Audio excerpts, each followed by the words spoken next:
RGH Realty Number One Inc. A lot of times people feel that they actually, let me rephrase, they don't realize that there are environmental situations that are involved. A number of different things are mold issues are a key factor, especially in houses that haven't been opened up for a period of time, where there are water leaks, mold in the attic due to ventilation problems, or mold in the basement from water intrusion issues. Radon gas is another major issue that's really been coming up. A lot of people are very unfamiliar with what radon gas is, but in short, it's basically a radioactive gas that comes up out of the ground. It's naturally occurring. It's in the environment. It's in the building materials. We actually generate radon gas ourselves. According to the EPA, radon has actually been found to be the second leading cause of lung cancer, right behind smoking. Basically, what we do to test the house for radon is we leave a set of canisters in the house for a minimum of 48 hours. There are always two canisters. They're always placed side by side with specific dimensions and location that they have to be placed to be tested properly. Again, like I said, they have to be there for a minimum of 48 hours. Depending on the circumstances and location of where the canisters are, sometimes the real estate broker will do a courtesy to the client in order to, by going back to pick up the canisters. Ordinarily, I pick them up. In certain situations, if I'm out of town or not available, the broker will, and that'll save the client an additional fee by having me go back and pick them up. But radon is a very serious issue. Oil tanks are another major issue, especially buried oil tanks. A leaky oil tank, an average oil tank will only last about 25 years before there's potential for leak. If it's a buried oil tank, the environmental issues that go with that could be ridiculously expensive. We're talking into thousands and thousands of dollars for remediation. So a lot of times inspectors that are rushing through a house may miss the fact that there's a buried oil tank or an abandoned oil tank, which there are telltale signs that can be seen. Septic systems are another one, abandoned septic tanks. So there are a number of environmental things that need to be addressed or need to be looked at that a qualified inspector should be able to spot. It's pest inspection, meaning that we cover all aspects of whatever affects the house. Termites is one issue, carpenter ants are another one, carpenter bees, powder post beetles, wood boring beetles. There's a number of different insects and organisms that can damage homes. A licensed termite inspector, again, generic word, should know what to look for during the inspection process.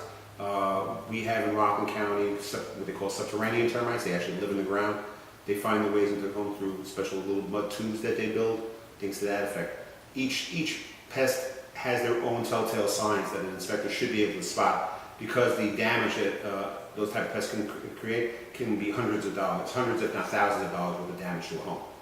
Okay, so when you inspect, do you treat them or you just inspect?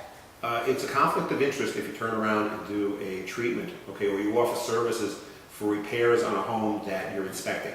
It's actually illegal. That being said, we do, or I can refer companies that I've had dealings with. I always give at least three licensed companies, basically, so that the client can make an educated decision as to who they use. I never refer just one. What are some of the things that clients are really concerned about? Well, a lot of times when a client is basically looking at the home, they're looking at their quote-unquote dream house.